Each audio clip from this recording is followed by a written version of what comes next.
Welcome to the deep dive. Today, we're digging into some really interesting notes about how a community is trying to preserve its history.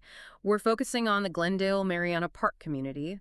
They're aiming for recognition on historic registers, national, state, or local.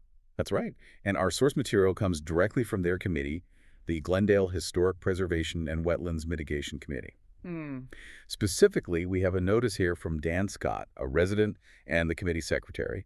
It lays out their goals, what makes a place historic in the first place, and why Glendale feels it qualifies. Right. So our mission for you, listening in, is to really unpack what achieving that kind of historic status actually involves. We want to look at the fascinating stories and unique features Glendale has and think about why this preservation work matters, not just for them, but maybe for how you see history right there in your own backyard. Okay, let's get into it.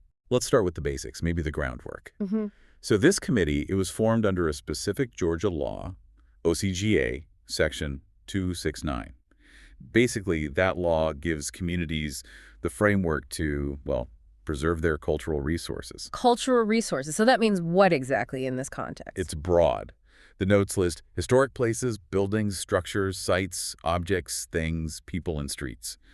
Everything connected to the Glendale Mariana Park community's past. Okay, so when they're looking at these resources, what's the bar? What makes something historic enough for one of these official registers? Well, according to Georgia's Historic Preservation Division, the HPD, they've indicated Glendale already meets the National Register criteria for evaluation. Those are the federal standards. It already meets them. Interesting. Yeah, and generally the big starting point for the National Register is age.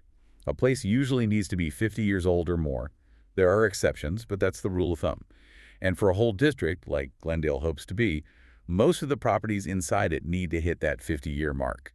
And the state definition helps frame that too, right? The Georgia Department of Community Affairs site calls a historic district a concentration of historic buildings, sites, structures, and objects in their historical setting, like a neighborhood or a downtown area. That seems to fit Glendale's aim perfectly. Exactly. But here's where it gets really compelling, I think. Glendale doesn't just meet the age part. The committee materials state they fall into at least 3 of the 4 key areas of significance needed for the National Register. Okay, so it's deeper than just being old buildings. Much deeper. It's about these significant connections to history. So what are some of those connections? The source mentions one area is association with historic events or activities. Can you give us an example for Glendale? Sure.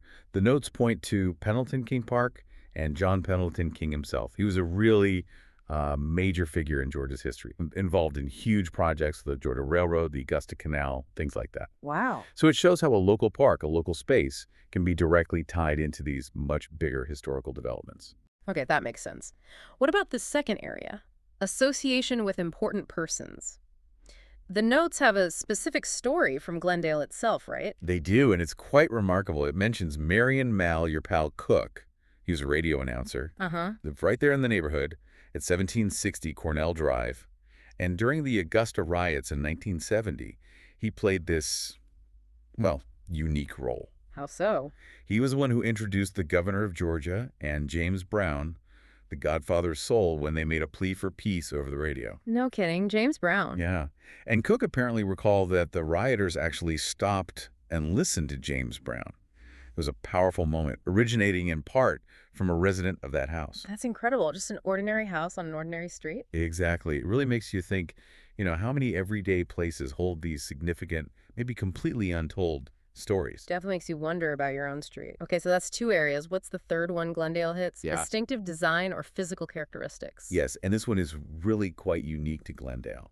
The street names. I saw that. That's it. All the streets there. Wharton, Princeton, Cornell, Vanderbilt, Bryn Mawr, Harvard, Syracuse, and even the name Glendale itself are named after universities or colleges. Institutions of higher learning, as the notes say. Right. And that's not just, picking names out of a hat. Yeah. It's a deliberate, distinctive feature. It tells a story about the community's origins, maybe its aspirations or values back then, sets it apart. Okay, so they've clearly got a strong case based on these criteria. How does the community actually make this happen, get the nomination going?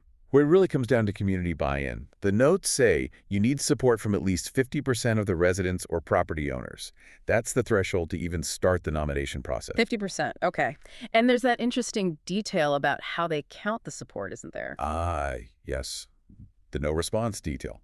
After they send out a formal notice to everyone legally entitled to receive one, if someone doesn't respond within 7 days, their lack of response is recorded as not being opposed to supporting the nomination. Hmm. That's certainly one way to gauge consensus. Efficient, maybe, but perhaps a bit surprising. It can be a standard procedure in some nomination processes, designed to move things forward unless there's active opposition. It acknowledges that getting everyone to actively respond can be tough. Right. Practicalities. So, assuming they get the support and move forward, what are the actual benefits beyond, the pride and the recognition? Good question. It's not just about sentiment, though that's important. The materials encourage people to look up the economic benefits of historic preservation in Georgia. Mm-hmm. And there are real tangible advantages, things like tax incentives, sometimes significant ones for people who restore historic properties. Okay. Money talks. It often does. Plus, access to grants for certain projects, maybe increased property values, potentially drawing some heritage tourism. It can genuinely help revitalize a place economically. So, pulling this all together, what's the big takeaway here? We've seen historic preservation isn't just about saving old bricks. It's about the stories, the people, the unique quirks that make a place what it is. Exactly. Understanding the process they're going through in Glendale, the criteria, the stories they've uncovered like Marion Cook's, the street names, it gives a really clear window into how local action connects to broader history. And it's a great reminder, isn't it? History isn't just something in books or museums. It's alive right in our neighborhoods, sometimes hidden in plain sight. Absolutely. So, as you think about Glendale's journey, maybe take a moment to consider your own community. What about those street names you drive down every day? Or that interesting old building on the corner? Or even stories you've half heard about past residents? What history might be waiting there in your own backyard? What could a little digging reveal about where you live?